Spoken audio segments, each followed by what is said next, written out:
자, 제 소개를 한번 시작해야 되겠네요. 제 이름 정동문. 자, 정동문의 운을 한번 띄워주시겠습니까? 네, 진동진에 뜨는 태양처럼 동방의 뿔과 같이 문제를 뛰어넘어 개인의 위대함을 실현시키는 변화 코치 정동문 인사드립니다. 반갑습니다. 반갑습니다. 저는 제 이름 안에 모든 인생의 비전과 사명을 다 담고 있습니다. 지금 정동진에 뜨는 태양, 이제 태양을 제가 이야기한 것처럼 태양이 세상을 밝히지 않습니까? 저는 사람의 마음을 밝히는 그런 심리치료사, 심리상담사, 그리고 마음치유사 이런 이제 변화 관련 일을 하고 있고요. 그 다음에 이제 동방의 횃불은 어떤 일을 하느냐면은 선구자, 개척가적인 그런 일을 하는 그런 상징적인 의미가 횃불이죠. 아마 여러분들도 개척가적인 그런 삶을 살기를 원할 겁니다. 그렇죠? 모든 사람은 어쩌면 개척가적인 삶을 살아야 되죠. 왜냐하면 우리는 기계의 부속품으로 태어난 것이 아니라 자기만의 삶의 예술 작가로서 삶을 예술 작품으로 만들기 위해서 태어나지 않습니까? 그렇죠? 저 또한 이제 이렇게 나를 사랑하는 자기다운 삶을 사는 것이 얼마나 중요한가를 깨달았고요. 자기다운 삶을 살 수 있는 그런 변화 힐링의 환경을 어떻게 하면 좀 대외적으로 넓게 구축을 할까, 그런 것에 이제 사명을 갖고 있는데, 원래 이제 사무실은 인천 간석동에 있고요. 그러면서 이제 강의를 하는 곳은 한 5군데가 돼요. 여기 외에도 이제 원리는 경남 창원까지 내려갑니다. 이렇게 이제 전국 한 5개 지역을 순회를 하면서 강의와 코칭을 진행을 하고 있습니다. 지금까지 한 20년 정도 제가 이 변화 심리 상담 쪽 일을 해왔고, 개인 코칭을 통해서 양성한 분이 한 5,000명 이상 되는 것 같고요. 강의 시간으로 보면 엄청나겠죠. 어쨌든 20년 동안 한 몸을 담았기 때문에 우리 공병호 박사님 그런 이야기 하지 않습니까? 만시간, 그러니까 10년 만시간의 법칙, 만시간을 일을 하면 전문가를 뛰어넘어 달인이 된다 그랬어요. 저는 한 20년 했으니까 한 2배 정도 했네요. 어쨌든 이제 그런 쪽에 전문가로 일을 하고 있고, 이제 마지막에 이제 문제를 뛰어넘어 개인의 위대함을 실현시킨다. 저는 개인을 위대하게 만드는 게 하나 이제 사명인데요. 모든 사람은 위대하다는 거 아시죠?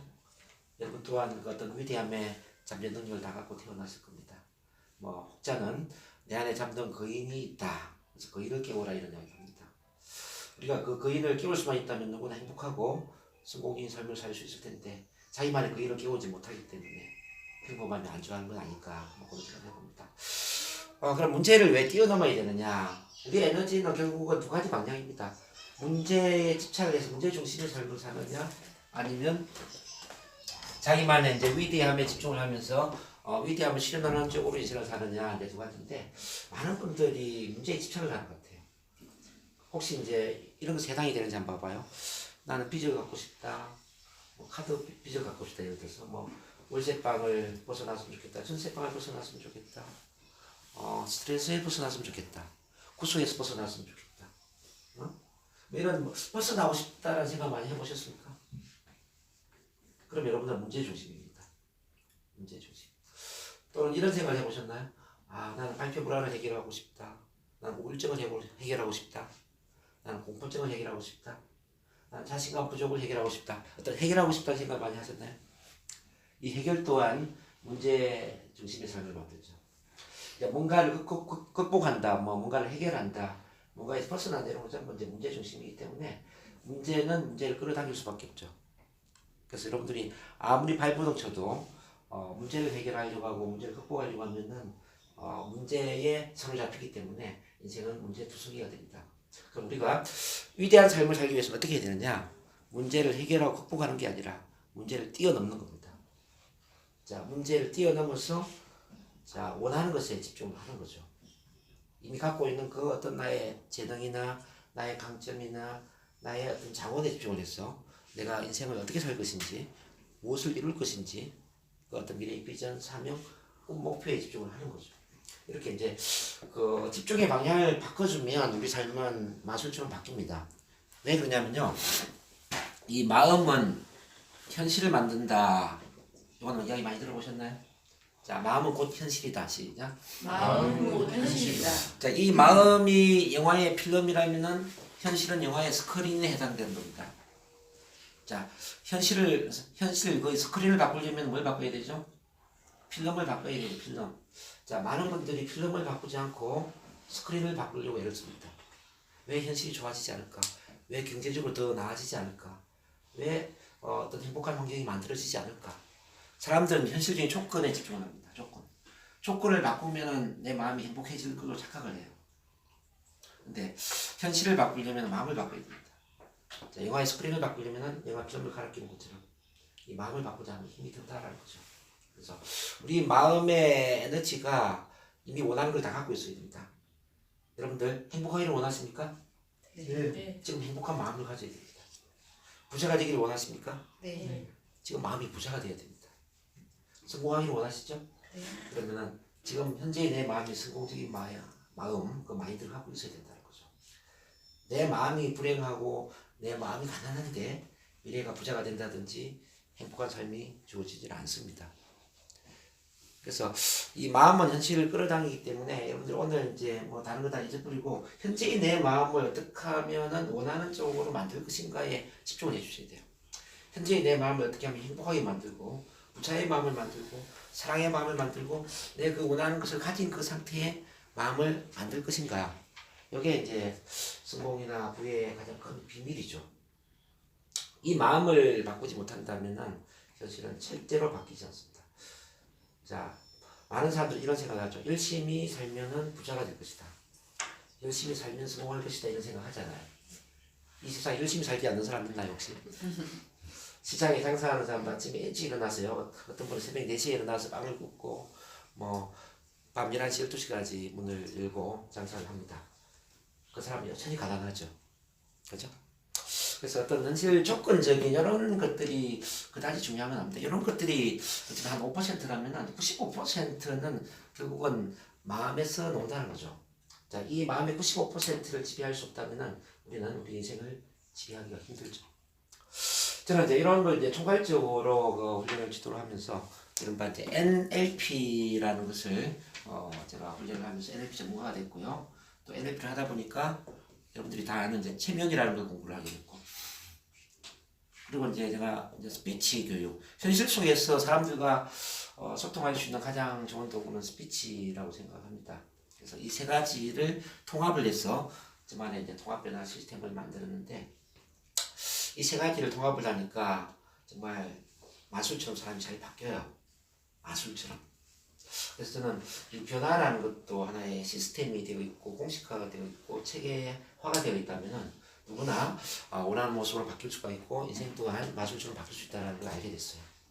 그럼 어떻게 바뀔 것인가 이걸 좀 설명하기 전에 우선 NLP가 뭔지 잘 모르시죠? NLP를 조금 소개를 할까 합니다. NLP는 그 뉴로라는 것은 무슨 뜻이죠? 신경이라는 신경. 이제 우리 오감을 인도시키는 것 신경 이야기합니다. 오감이라면은 눈으로 보는 어떤 시신경, 귀로 듣는 청신경, 그다음에 피부 감각으로 느끼는 어떤 촉각, 신체 감각 이런 것들이 이제 다 오감에 해당됩니다. 또 후각, 어떤 냄새를 맡고 입으로 맛을 보고. 우리는 세상의 모든 정보를 이렇게 이제 눈으로 보고 귀로 듣고 피부로 느끼고 냄새를 맡고 맛을 보면서 정보를 받아들이죠. 이 정보가 얼마 정도 들어오는지 아십니까? 초당 한 200만 피트, 단어로 보면 한 5만 자 정도가 들어옵니다. 5만 자. 엄청나죠? 근데 그 모든 정보를 우리 눈에는 다 담을 수가 없어요. 그래서 대부분은 삭제가 되고 또 과거의 경험에 의해서 왜곡이 되고 또 일반화가 됩니다. 여러분들 마음이 힘든 것은 이렇게 삭제, 왜곡, 일반화라는 마음의 필터링이 있기 때문에 그래요. 그러니까 모든 좋은 정보를 받아들이면 참 좋은데 이 정보 중에 좋은 정보도 있고 안 좋은 정보도 있잖아요. 그렇죠? 근데 좋은 정보를 다 삭제시켜버리고 안 좋은 것만 받아들이면 내 마음이 어떻게 될까요? 부정적으로 바뀌겠죠. 그리고 우리 또 마음은 안경과 같아가지고 어떤 것을 확대시키고 어떤 것을 축소를 시킵니다. 잘못된 것을 막 확대시켜서 잘못된 게 과잉 반응이 된다면 어떻게 될까요? 잘못된 것에 과잉 반응, 쉽게 말하면 신경질적인 반응을 한다면 또 마음이 힘들겠죠. 여러분들이 잘했던 것도 있고 좋은 것도 많이 있을 텐데 좋은 건 막 축소시켜가지고 대수롭지 않은 것처럼 넘겨버리면 이것 또한 문제가 되겠죠. 그죠? 한 번의 실패를 인생 전체의 실패로 또 확대시키는 마음이 있습니다. 이렇게 일반화. 사업에 한번 실패했는데 나는 사업에는 전혀 소질이 없는 사람이다. 영업에 한번 실패했는데 나는 영업에는 정말 자질이 없는 사람이다. 그런 생각 할 수 있잖아요. 이런 그 마음의 일반화와 같은 마음의 필터링이 우리 두뇌의 마음을 힘들게 만들죠. 그러면서 두뇌에는 어떻게 정보가 저장이 되냐면 또 링귀스틱. 자, 언어라는 구호를 통해서 저장이 됩니다. 이 언어라는 건 입으로 말하는 언어를 이야기하는 게 아니라 마음의 언어를 이야기하는데 마음의 언어. 바로 또 오감과 관련된 언어입니다. 시각적으로 이미지를 연상을 하고 청각적으로 소리를 듣고 또 느낌. 기분을 이제 느낍니다. 마음 안에. 그렇죠? 자, 그럼 여러분들 이제 지금 잠깐 눈 감아 보겠습니다. 어떻게 이제 내부 표현을 하는지. 자, 눈 감고 심호흡을 한번 해보시고요. 숨을 쭉 들이마시고 천천히 숨을 내쉬면서 긴장을 풀어주세요. 그리고 손바닥 위에 아주 잘 익은 레몬 하나가 있다고 생각합니다. 레몬. 자, 레몬을 상상하세요. 레몬. 레몬이 얼마나 잘 익었는지 빛깔이 아주 좋아요. 아주 좋은 빛깔입니다. 아름답습니다. 향기를 코로 한번 가져가서 맡아볼까요? 향기. 향기가 너무 좋아요. 향긋하죠? 자, 이제 칼을 가지고 안으로 한번 쫙 쪼개보세요. 싱싱한 즙이 흘러내립니다. 아주 싱싱한 즙이. 입으로 쭉 한번 빨아볼까요? 아주 신맛, 그렇지만 상큼한 그런 맛이 느껴질 겁니다. 입에 침이 많이 고이나요? 네. 네. 이렇게 맛있게 레몬을 먹는 상상을 하면서 기분 좋게 잠시 후에 눈을 뜬다. 자, 하나, 둘, 셋, 눈 뜨세요. 네. 지금 이제 레몬을 상상하는 어떤 그런 이미지나 레몬에 대한 어떤 냄새나 맛이나 그런 것들이 막 마음속에 상상이 됐을 거예요. 입에 침이 났나요? 네. 자, 입에 침을 나게 만든 것은 뭘까요? 실제 레몬일까요? 아니면은 상상 속의 레몬일까요? 상상 속에 네. 근데 레몬을 상상하는 방식은 사람마다 같을까요? 다를까요? 달라요. 다 다르죠. 그래서 입에 침이 고이는 것도 좀 다를 겁니다. 어떤 사람은 침이 많이 고이고 어떤 사람은 침이 작게 고일 겁니다. 그렇죠? 우리는 이렇게 이제 경험이라는 빵을 굽는다 생각하시면 돼요. 경험이란 빵을 굽는데 빵의 재료가 오감이에요. V-A-K-O-G. 시각, 청각, 신체감각, 후각미각. 자, 저마다 이제 경험이란 빵을 굽는 이 오감이라는 재료가 양과 질에 있어서 차이가 납니다. 어떤 사람 시각을 아주 많이 사용해서 아주 선명하게 화려하게 상상하고 어떤 사람은 청각, 소리를 많이 듣고 어떤 사람은 신체 감각, 느낌을 많이 느끼죠. 자, 이런 빵을 굽는 것처럼 예를 들어서 제가 이렇게 이해를 한번 해서 시켜볼게요. 빵의 재료를 다 나눠드리는 거예요, 여러분들한테. 밀가루, 뭐 설탕, 베이킹 파우더, 뭐 물. 그러면서 1시간 동안 제가 빵을 굽도록 시간을 드릴 테니까 빵 먹어보실래요? 이렇게 이제 과제를 준 거예요. 그럼 1시간 이후에 빵을 이제 다 우리가 먹었을 때 맛이 같을까요, 다를까요? 다 다르겠죠? 우리 인간 또한 이제 어떤 머릿속에 상상을 하는 그 내부 표현 방식이 사람마다 다 틀립니다. 똑같은 사건 경험에 대해서 어떤 사람은 아주 화려하게, 어떤 사람은 아주 희미하게, 어떤 사람은 느낌이 강하게, 어떤 사람은 느낌이 약하게 똑같은 사건을 다르게 표현한다는 뜻입니다. 그래서 똑같이 어떤 사람이 실패했는데 어떤 사람은 그 실패에 대해서 별로 느낌이 없어요. 다시 한번 하면 되지 뭐. 도전하면 되지. 이렇게 이제 생각할 수 있습니다. 근데 또 어떤 사람은 그 한 번의 실패에 대한 충격 때문에 뭐 노숙자가 되고 자살 충동을 느끼고 인생 자체가 완전히 황폐해질 수가 있습니다. 바로 이 내부 표현 방식 때문에 그렇죠.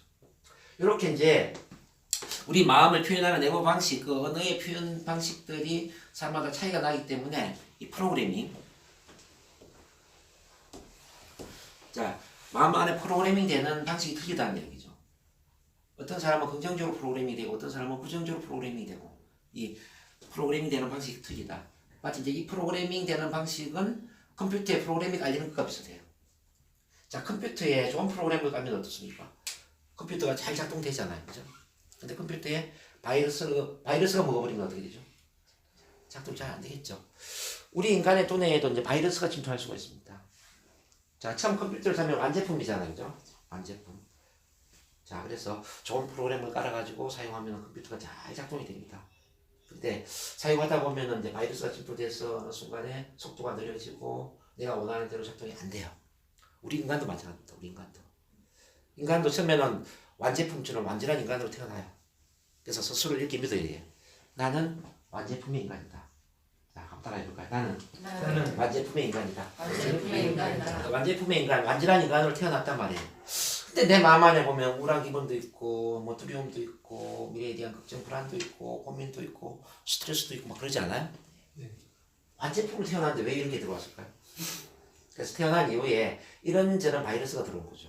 뭐 부모한테 부질함을 한번 들으면서 학교 선생님한테 공개적으로 또 부질함을 들으면서 뭐 주변 친구들한테 왕따를 당하면서 결혼 이후에 부부 싸움을 하면서 뭐 회사 또 윗 상사한테 소리를 들으면서 뭐 고객과의 어떤 갈등, 뭐 실패 경험, 다양한 이런 경험들이 우리 마음 안에 바이러스를 만들어낸다는 이야기죠. 이해되시나요? 네. 근데 여러분들이 이제 그 바이러스를 먹었으면은 바이러스를 치료를 하면 될 텐데요. 문제는 그 치료법을 모르고 살았다라는 게 문제죠. 혹시 마음의 치유법을 배운 적 있나요? 마음의 사용법을 배운 적 있나요? 없었죠. 그래서 우울증 환자는 그냥 이 우울증은 약을 먹으면 되는구나. 신경정신과에 가서 약을 먹는 걸로 족합니다. 뭐 발표 공포증 있으면 발표 안 하면 되지. 발표 안 하고 삽니다. 다 그런 식이잖아요. 내 마음은 내 마음인데 내 마음을 스스로 다룰 줄을 모르고 살아버리죠. 그럼 제가 질문하겠습니다. 자, 여러분 마음은 여러분 것입니까? 남의 것입니까? 여러분 것 맞죠? 여러분은 그럼 마음이라는 왕국의 제왕이네요. 마음이라는 왕국이 제왕이잖아요. 제왕은 나라를 잘 다스리는 것처럼 내 마음을 잘 다스리는 게 맞죠. 근데 이 마음의 사용법 내지는 마음의 제왕술에 해당되는 게 바로 NLP라는 거예요. 한번 따라해 보겠습니다. 자, 뉴로, 링스틱, 프로그래밍. 이거는 언제 시작이 되냐면 1970년 중반에 어떤 두 명의 핵심적인 그런 학습자에 의해서 시작이 되는데요. 처음에는 게슈탈트 심리치료, 뭐 가족치료 이 두 가지를 연구를 하면서 시작이 됩니다. 그러면서 이제 당대의 가장 뛰어난 최면치료사 밀턴 에릭슨을 모방을 하면서 최면치료가 같이 통합되죠. 그러니까 게슈탈트 가족치료, 최면치료 이 세 가지를 연구를 하면서 통합된 게 NLP인데 처음에는 심리치료에서 시작이 되지만은 이제 뭐 어떤 소통이나 커뮤니케이션이나 상담이나 비즈니스, 뭐 영성, 스포츠, 뭐 자기개발 이제 모든 영역으로 확대가 됩니다. 그래서 지금 이제 이 NLP는 심리치료에서도 최고가 되고요. 어떤 비즈니스 영업에 있어서도 최고가 되고요. 뭐 경영 마인드, 리더십에서도 최고가 됩니다. 코칭 들어보셨죠? 코칭도 바로 NLP에서 시작이 되는 겁니다. 뭐 스피치, 커뮤니케이션, 대인관계, 뭐 또 건강, 또 종교로 본다면 영성, 뭐 영향이 미치지 않는 곳이 없죠. 이 모든 것이 이제 NLP와 연결되어 있습니다. 그래서 NLP를 훈련을 하면은 나는 내 마음의 주인이 될 수가 있고요. 그리고 인간관계에 최고의 인간관계 전문가가 될 수 있습니다. 소통, 커뮤니케이션의 전문가가 될 수 있고요. 또 여러분들 언어의 마술사가 되는 거 어떨까요? 자, 언어의 마술사. 한마디 말로 사람을 그냥 쉽게 움직일 수 있다면, 마음을 조종하는 사람이 될 수 있다면, 그것도 긍정적으로 말이죠. 자, 부정적인 마음이 아닙니다. 상대방의 마음을 긍정적으로 움직여서 상대방이 긍정적인 생각을 하게 하고 꿈을 갖게 하고 희망을 갖게 하고 내가 만나는 사람들이 자존감이 높아지고 인생에 성공적인 삶을 살 수 있도록 내가 말을 잘해서 그 사람을 동기부여시킬 수 있다면 어떨까 하는 거죠. 뭐 NLP는 그런 언어의 기술이기도 하고요. 어쨌든 간에 이제 NLP는 뭐 변화 심리학이 최고다. 저는 그렇게 이제 소개를 해드릴 수 있습니다. 그 다음에 이제 체면 있죠. 체면은 TV에서 많이 보셨죠? 네. 체면하면 어떤 생각이 드세요? 뭐 이렇게 질문하면 많은 분들이 이런 이야기 합니다. 뭐 정신이 없어지는 것이다. 마음을 조종당하는 것이다. 내가 원하지 않는 과거에 힘들었던 이야기를, 창피한 이야기를 나도 모르게 하게 되는 것이다. 뭐 또는 뭐 전생 뭐 이런 이야기를 하죠. 물론 이제 뭐 그런 것들이 어느 정도는 사실일 수도 있고요. 근데 체면은 그런 걸 포함해서 훨씬 더 광범위하다 이렇게 보시면 됩니다. 근데 체면이 왜 필요하냐를 제가 먼저 말씀드리면요. 자, 여러분들 마음에는 의식이 있고 무의식이 있죠. 무의식을 다른 말로 뭐라고 그럽니까? 잠재의식이라고 그러죠. 근데 여러분들 아마 충동적인 마음에 이런 게 있을 겁니다. 나도 모르게 부정적인 마음을 갖는 경우들이 많이 있잖아요.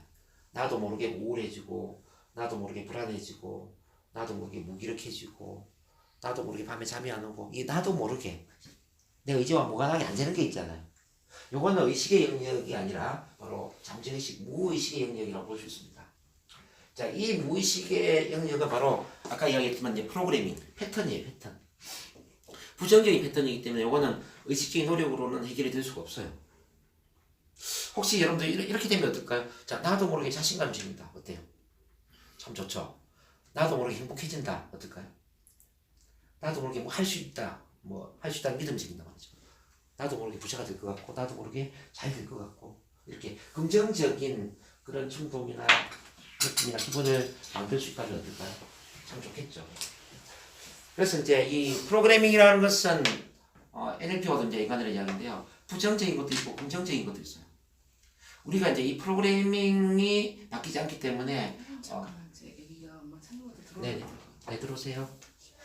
아 심하네 진짜. 아 엄마 많이 닮았네.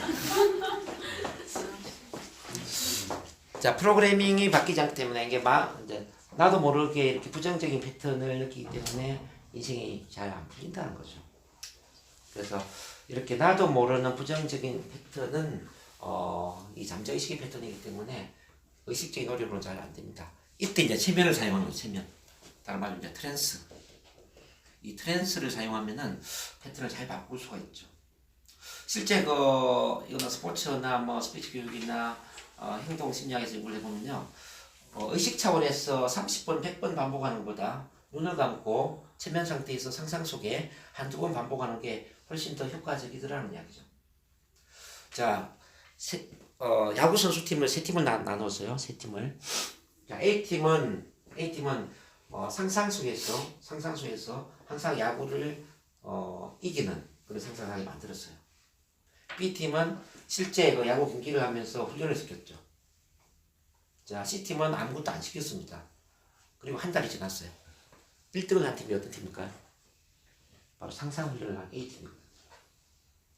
그래서 이제 아인슈타인이 이런 이야기를 하죠. 아인슈타인은 상상 속의 경험이, 즉 상상력이 실제 현실 속의 어떤 노력, 뭐 의지력이나 뭐 지적인 이런 노력보다 수천 배로 큰 힘을 발휘하더라. 모든 위대한 예술가나 모든 위대한 성취가나 역사를 바꾼 인물들은 이 상상의 힘을 최대한 활용했던 사람들이죠. 그래서 이 상상의 힘을 활용하는데 이 체면이라는 건 굉장히 중요합니다. 여러분들이 알고 있는 어떤 명상이라든지 뭐 마음 수련이라든지 이런 것도 다 체면의 일종이죠. 뭐 어떻게 보면 또 뭐 요가라든지 뭐 단월드의 뭐 내호흡이라든지 이런 것도 하나의 명상이 있어요. 체면의 일종이라고 볼 수 있습니다. 교회로 오면 어떤 기도 또는 뭐 절에 가면 또 뭐 합니까? 법회 이런 거 하잖아요. 그런 것도 이제 체면의 일종이라고 볼 수 있습니다. 그럼 체면은 뭐냐? 자, 체면 TV에서 나오는 뭐 그렇게 팔을 움직이지 못할 수도 있고 뭐 또 눈을 못 뜰 수도 있고 그것도 물론 사실이에요. 저도 그런 거 이제 주로 많이 하는데 10명 중에 1명, 2명 정도는 그런 체면에 걸립니다. 뭐 옆에서 볼 때는 정신이 없는 것처럼 보여요. 옆에서 볼 때는 막 체면 사이에 의해서 조종당하는 것 같고 뭐 그럴 수도 있습니다. 근데 체면에 걸리더라도 의식은 다 있죠. 의식은 다 있고 내가 정말 원한다면은 팔도 내릴 수 있고 눈도 뜰 수 있습니다. 왜냐하면 모든 체면은 자기 체면이기 때문입니다. 근데 그런 체면도 있지만은 일반적인 체면은 뭐냐면요. 의식이 있는 상태에서 뭔가 마음이 좀 편안해지는 겁니다. 자, 뭐라고요? 의식이 의식이 있는 상태에 뭔가 마음이 좀 편안해집니다. 릴렉스해지고 기분 좋은 상태가 된다. 이렇게 보시면 됩니다. 아침에 여러분들 잠을 깼을 때 좀 편안한 그런 상태가 되죠.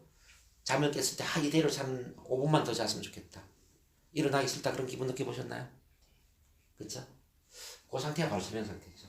또는 이제 잠을 자기 위해서 침대에 누웠을 때 몸이 나른하고 정말 기분 좋은 곧 잠들어 버릴 것 같은 그런 기분 상태 있죠? 이런 것도 이제 수면 상태. 또 운전을 하다 보면은 어떻습니까? 운전을 하다 보면은 처음에는 물론 신경을 쓰면서 운전하지만 이제 고속도로에 올라가면은 몸이 좀 편안해지면서 그냥 편안한 상태에서 운전하잖아요. 시야도 이제 터널 시야가 되면서 그죠? 그런 것도 하나의 이제 체면 상태가 되고 이렇게 이제 편안한 상태가 체면이라면은 또 하나는 집중된 상태입니다. 하나에 집중된 상태. 여러분들 한 가지에 집중했던 경험 많이 있죠? 뭐 텔레비전 드라마를 보거나 재미난 영화를 보거나 좋아하는 사람과 대화를 하거나 재미난 강의를 듣거나 뭐 그럴 때 집중하지 않아요? 이런 집중도 이제 체면이라고 볼 수 있습니다. 그래서 이제 쉽게 이제 체면은 편안한 상태에서 뭔가에 집중하고 있는 거죠. 근데 여러분들 그러면 체면에 많이 들어갔겠네요, 지금까지. 하루에 거의 뭐 한 3분의 2 정도는 체면 상태에서 살고 있다라고 봐도 됩니다, 우리는. 그래서 체면은 낯선 게 아니라 체면은 일상적으로 경험하고 있는 것이다. 근데 이제 텔레비전을 보면은 뭐 전생 나오고 뭐 이상한 거 나오잖아요. 그래서 체면이 이상하다 이렇게 오해를 합니다. 근데 그런 게 아니고요. 체면은 일상적인 편안함과 집중된 상태이기 때문에 항상 우리가 다 경험을 하고 있다는 거죠. 그럼 우리가 이제 체면을 왜 배우고 훈련해야 되느냐 이거죠. 바로 체면을 유리한 쪽으로 활용하기 위해서 우리는 체면을 알아야 됩니다. 체면을 제대로 안다면은 앞서 말씀드렸던 부정적인 패턴이잖아요. 뭐 나도 모르게 우울해지고 나도 모르게 무기력해지고 나도 모르게 뭐 자신감이 없어지고 잠이 안 오고 이런 부정적인 그런 패턴을 빨리 없앨 수가 있다는 뜻입니다. 뿐만 아니라 이 체면을 활용하면 내가 원하는 어떤 결과들 이런 걸 빨리 성취해낼 수가 있어요. 앞서 제가 뭐라고 그랬죠? 마음은 뭘 만든다? 현실. 현실을 만든다고 했죠? 마음에 생생하게 느끼고 경험하는 것은 바로 현실이 됩니다. 근데 체면 상태에서 느끼고 경험하는 것은 잠재의식과 바로 직결이 되기 때문에 바로 현실이 되죠. 각성 상태보다는 체면 상태의 이 마음이 훨씬 더 강력하단 말이죠. 이해되시나요? 그래서 이제 여러분들이 원하는 꿈이나 원하는 목표나 비전, 사명을 머리에 상상해서 현실로 만들기 위해서는 체면을 잘 활용해야 된다는 거죠. 그 다음에 이제 이 스피치, 뭐 말 못하는 사람은 없겠지만 말도 말 나름이잖아요. 입으로 말한다고 다 말은 아니잖아요. 그렇잖아요. 자, 말을 어떤 사람은 소크라테스처럼 잘 말할 수도 있고 예수님처럼 또 스카모니처럼 이렇게 아주 뭐 감동을 주는 말을 할 수도 있을 거예요. 근데 어떤 사람은 또 말 한마디로 상대방의 가슴에 비수를 꽂고 상처를 주고 이렇게 관계를 단절시키고 그럴 수도 있잖아요. 우리는 그래서 말을 이쁘게 하는 법을 훈련을 해야 되고요. 이 언어를 통해서 가치를 실현하고 그 사람한테 능력을 이끌어주고 그 사람을 위대하게 만들어주는 그런 언어를 사용해야 된다는 거죠. 그런 점에서 우리는 언어의 마술사가 돼야 돼요. 뭐라고요? 언어의 마술사. 언어의 마술사가 되어야 됩니다. 특히 이제 지금은 어떤 시대냐면은 4차 산업혁명 시대다 그런 이야기를 합니다. 4차 산업의 핵심은 뭐냐면은 바로 이제 인간관계입니다. 왜냐하면 뭐 인공지능이나 3D 프린트나 이런 것들이 인간의 일자리를 다 빼앗아가 버리잖아요. 유일하게 남아있는 게 뭐예요? 바로 사람과 소통하는 거죠. 뭐 어떤 심리, 마음, 교육, 상담 소통하는 거 아닙니까? 그래서 이런 시대에 가장 중요한 것은 바로 스피치, 커뮤니케이션 능력이다. 여러분들 이제 부동산 관련도 이루어지는 분이 많이 계신 것 같은데 이 부동산도 결국은 소통을 통해서 이루어지는 거 아닙니까? 그래서 언어의 마술사가 되어야 되는데 이제 이 언어라는 것도 있지 않습니까? 구구단을 외우는 것처럼 일단 공부를 좀 해야 돼요. 우리는 나도 모르게 10년 전에 말을 사용하고 있습니다. 저도 좀 경상도 사투리 쓰고 있지만 이게 잘 안 바뀌어요. 86년도에 제가 처음 대학을 서울에 오면서 86년 이후에 제가 서울 생활했어요. 근데 사투리가 안 바뀐다고. 우리 TV에 보면은 강호동씨 마산 출신이거든요. 사투리 안 바뀌죠? 이렇게 이제 가장 바뀌지 않는 게 언어 습관입니다. 근데 이렇게 언어 습관이 힘든데 근데 이 언어가 바뀌지 않으면은 인생이 바뀌지 않는다는 거죠. 왜 그러냐면요. 자, 언어가 바뀌면 시작. 언어가 바뀌면 생각이 바뀌고 생각이 바뀌고 생각이 바뀌면 생각이 바뀌면 행동이 바뀌고 행동이 바뀌고 행동이 바뀌면 행동이 바뀌면 습관이 바뀌고 습관이 바뀌고 습관이 바뀌면 습관이 바뀌면 성격이 바뀌고 성격이 바뀌고 성격이 바뀌면 성격이 바뀌면 운명이 바뀐다. 운명이 바뀐다. 이 이야기 많이 들어보셨죠? 네. 생각을 만드는 건 언어예요. 생각이 생각을 바꾸는 것은 어렵지가 않아요. 참 쉬운 일이 아니에요. 근데 긍정적인 언어를 사용하면은 긍정의 언어는 긍정의 생각을 쉽게 끌어낸다는 거죠. 자, 왜냐하면요, 우리가 긍정적인 언어를 사용하면서 머릿속에는 부정적인 생각을 하기가 쉽지가 않아요. 한번 따라해 보겠습니다. 자, 나는 내가 좋다. 나는 내가 좋다. 나는 나를 사랑한다. 나는 나를 사랑한다. 이때 머릿속에 뭐가 연상이 되죠? 나의 좋은 모습이 떠오르지 않습니까? 나는 나를 사랑한다 하면서 나의 단점이나 뭐 부정적인 모습 떠오르지는 않을 거예요. 자, 나는 행복해 해보세요. 나는 행복해. 행복한 연상이 되죠? 이렇게 이제 이 단어가 이미지를 끌어온단 말이에요. 우리가 사용하는 단어가 이미지를 연상하게 만들기 때문에 긍정의 언어를 사용하면은 긍정적인 연상을 할 수밖에 없습니다. 그래서 언어가 바뀌면 생각이 바뀐다는 거죠. 그런 점에서 이제 이 언어도 공식화 시켜서 구구단을 외우는 것을 공부를 좀 해야 되는데 그게 여러분들이 쉽지가 않아요. 가장 쉬운 방법이 뭔가 오늘 훈련을 좀 시켜드릴 텐데 가장 쉬운 방법은 긍정적인 언어를 낭독하는 겁니다. 낭독. 그러니까 소리내어 읽는 연습을 좀 하시라는 거죠. 자, 왜냐하면 말은 머리로 하는 게 아니라 말은 뭐로 하느냐면 입으로 하는 거죠. 입. 우리 앞에 나와서 말을 하면 머리에 생각을 하면서 말을 할 것 같죠? 그럼 제가 질문해 볼게요. 생각이 빠를까요? 말이 빠를까요? 말이 빠르잖아요. 그럼 앞에 나와서 말하다 보면 머리가 하얘지잖아요. 무슨 말을 해야 될지 모르잖아요. 왜냐하면 생각이 이 말을 따라잡지 못하는 거예요. 충분한 준비가 안 돼 있으면 머리가 하얘지죠. 그죠? 뭐냐면 생각하면서 말을 할 겨를이 없는 겁니다. 우리는 이미 입에 숙달된 말을 하기가 바쁜 거죠. 그래서 말을 입에 붙여야 됩니다. 그런 점에서 뭐 서울대 교수와 남대문 시장 상상하는 사람이 말싸움하면 누가 이기느냐? 자, 남대문 시장 상상하는 사람이 이길 수밖에 없어요. 말하면서 살게 됩니다. 그래서 소리 내어 낭독하는 이런 것도 좀 같이 해봐야 되겠다. 그래서 어쨌든 서로 좀 길었는데요. 그럼 이제 이런 걸 활용해서 여러분들이 해야 될 가장 첫 번째가 뭐냐를 이제 말씀드리겠습니다. 바로 나를 사랑하는 마음을 키운다. 자, 나를 사랑하는 마음을 키운다. 시작. 나를 사랑하는 마음을 키운다. 오늘 행복이 주제지만은 이 행복을 위해서 반드시 진행되어야 될 게 바로 나를 사랑하는 마음을 키우는 겁니다. 나를 사랑하지 않으면 행복할 수가 없어요. 왜 그런지 제가 설명해 볼게요. 자, 여러분들 행복의 조건이 뭔지 한번 볼게요. 우선 행복하기 위해서 마음이 평화로워야 되죠. 마음의 평화 따라서요. 마음의 평화. 스트레스 받는 사람 중에 행복할 수 없죠. 스트레스를 받지 말고 마음의 평화를 누려야 돼. 이게 첫 번째 조건이에요. 자, 두 번째 행복을 위해서 조건이 뭔지 볼게요. 자, 신체적 건강. 시작. 신체적 건강. 몸에 병이 들면 어떻습니까? 몸이 아까 병원에 누워 있으면 행복할까요? 안 되죠. 신체적으로 건강해야 된다는 거죠. 그게 두 번째 행복의 조건이에요. 자, 세 번째 볼게요. 자, 사랑하는 인간관계. 시작. 사랑하는 인간관계. 자, 소통. 관계가 좋아야 돼요. 부부관계도 좋아야 되고, 자녀와의 관계, 뭐 직장에 들어가면 어떤 동료와의 관계, 고객과의 관계, 친구들과의 관계. 인간관계 좋아야 되지 않아요? 자, 관계가 깨지는 순간 또 불행합니다. 그래서 인간관계. 자, 네 번째입니다. 자, 경제적 자유. 시작. 경제적 자유. 돈을 많이 벌어야 돼. 돈이 없으면 행복할 수가 없다고요. 그렇지 않습니까? 여러분 돈 때문에 여기 오셨잖아요. 또. 그래서 부자가 돼야 된다. 그래서 그 다음에 또 뭐냐면요. 이제 네 가지 외에 또 더 필요한 게 뭐냐면, 자, 가치 있는 인생의 목표. 시작. 가치 있는 인생의 목표. 자, 돈도 많이 벌어야 되지만은 내가 가치 있는 인생의 목표를 갖고 있어야 돼요. 내가 하고 있는 일이 가치가 있어야 되고, 내가 살고 있는 지금 이 방향이 정말 옳고 가치 있고 사람들한테 뭔가 도움이 되고, 남들한테 자랑할 만하고 자랑스럽고 좋아야 된단 말이에요. 아무리 돈을 많이 벌어도 사기를 치면서 돈을 많이 벌면 이거는 자부심이 없을 거 아닙니까? 그렇죠? 돈을 많이 벌는 것도 중요하지만은 내가 참 좋은 일을 하면서 돈을 많이 벌고 있구나 이런 느낌이 있어야 된다는 거죠. 그래서 가치 있는 인생의 목표를 가져야 된다. 그 다음에 이제 여섯 번째는 뭐냐면요. 자, 자기다운 인생. 시작. 자기다운 인생.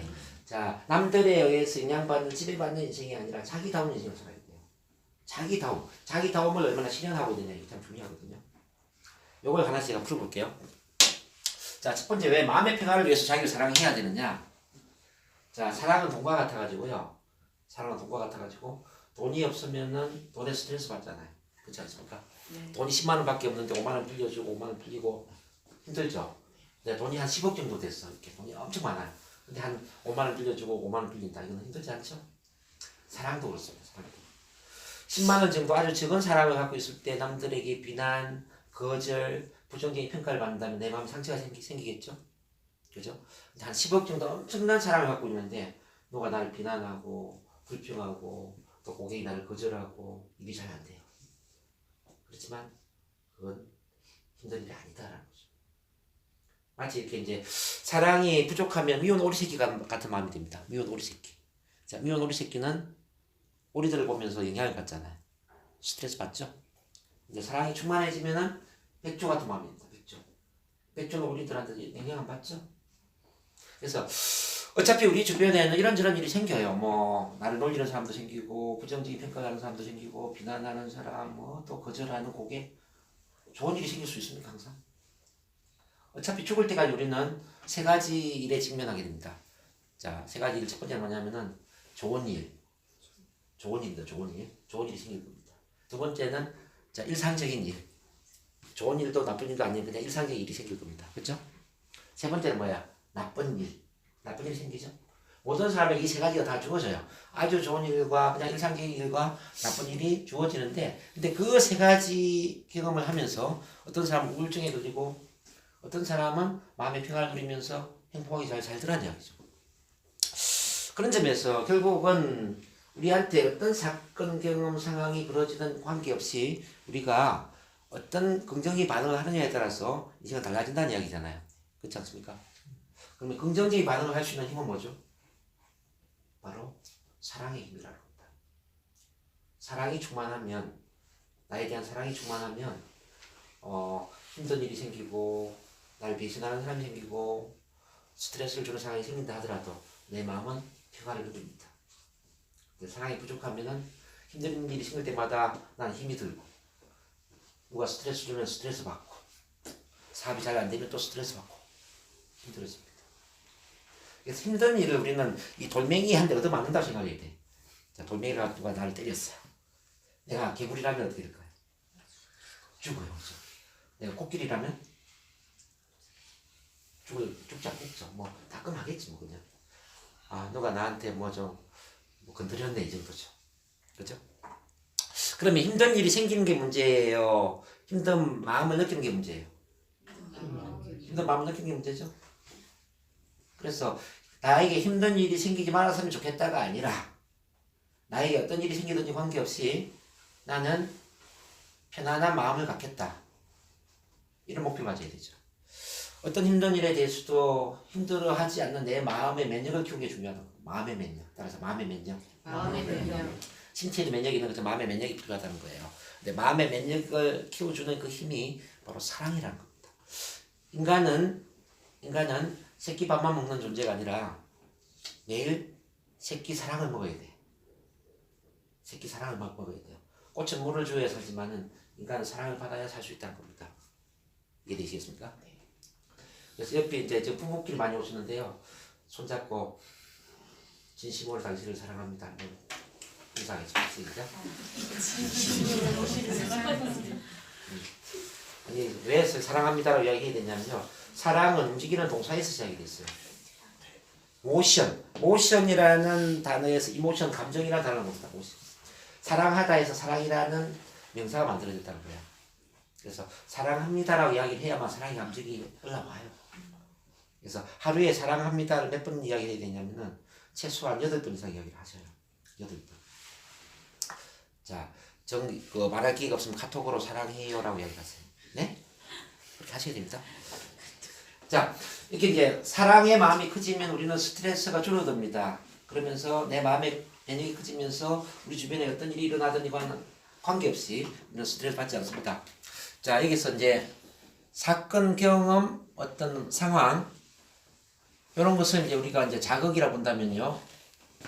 여기에 이제 어떤 반응을 선택하느냐. 자, 여기에 결합이 되면서 우리 운명이라는 게 만들어지는 겁니다. 이걸 이제 10%, 90%의 법칙이라고 합니다. 100% 운명을 만들기 위해서 10%의 자극과 90%의 반응이 결합됩니다. 그럼 여러분들에게 힘든 사건이 일어날 수 있죠. 자, 힘든 경험이 있을 수도 있죠. 지금 현재의 상황이 힘들 수도 있겠죠, 그렇죠? 근데 단지 10%가 문제가 됩니다. 10%. 자, 나에게 몇 %가 남아있어요? 90% 남아있습니다. 자, 이런 것에 대해서 어떻게 긍정적으로 반응하느냐의 문제죠. 어떻게. 그럼 이걸 어떻게 해석하고 이런 것에 대해서 내가 어떤 질문을 하고 어떻게 내부 표현을 하고 또 신체적으로 어떻게 반응을 하고 거기에 따라서 이제 달라지겠죠. 그래서 이제 이 사랑이 중요하다. 자, NLP나 뭐 이런 것들 다 이제 이 자기 사랑을 키우기 위한 하나의 이제 과정이죠. 첫 번째는 이렇게 마음의 평화를 누리기 위해서 나 사랑이 필요하더라. 여기까지 이해되셨습니까? 네. 그럼 박수 3번 시작. 자, 두 번째는 이제 뭐냐면 자, 신체적 건강을 했죠. 자, 신체의 건강 시작. 신체적 건강. 왜 신체적 건강이 이렇게 또 나 사랑과 연결되느냐를 생각해야 됩니다. 우리 신체에서 가장 중요한 게 뭐예요? 면역이죠, 면역. 자, 우리 마음에서 가장 중요한 게 뭘까요? 자아죠. 이 자아와 면역은 같이 하나로 연결되어 있습니다. 마음의 자아는 신체의 면역을 연결시킨다는 얘기죠. 그래서 자아가 무너지면 면역도 무너지는 거예요. 자, 일례로 암에 걸린 사람들 연구를 해봤어요. 암에 걸린 100명을 연구를 해봤는데 이 사람들은 왜 암에 걸렸을까 보니까요. 자, 우선 면역이 무너졌어요. 면역이. 자, 우리에게는 하루에도 한 5천마리 정도 암세포가 생기는 거 아시죠? 5천마리 정도 암세포가 생기는데 근데 우리는 암에 안 걸리는 이유가 뭘까요? 이 암세포를 잡아 죽이는 면역의 세포가 있어. NK세포, 따라서 NK세포. 자연 살생세포라고 그러죠. 자연 살생세포가 이제 그 암세포를 잡아 죽이는 거예요. 근데 암에 걸린 사람들 연구해 보니까 한 3년이나 5년 전에 강한 스트레스를 받았던 경험이 있어. 자, 문제는 스트레스를 받으면 NK세포가 활동을 안 해버려요. 그러니까 NK세포 활동을 안 한다는 이야기는 암세포를 제때 죽이지 못했다는 이야기죠. 그래서 암에 걸린 거예요. 그래서 3년, 5년 전에 어쨌든 정신적으로 엄청 충격을 받은 사건이 있었는데 뭐 남편과 사별을 했다든지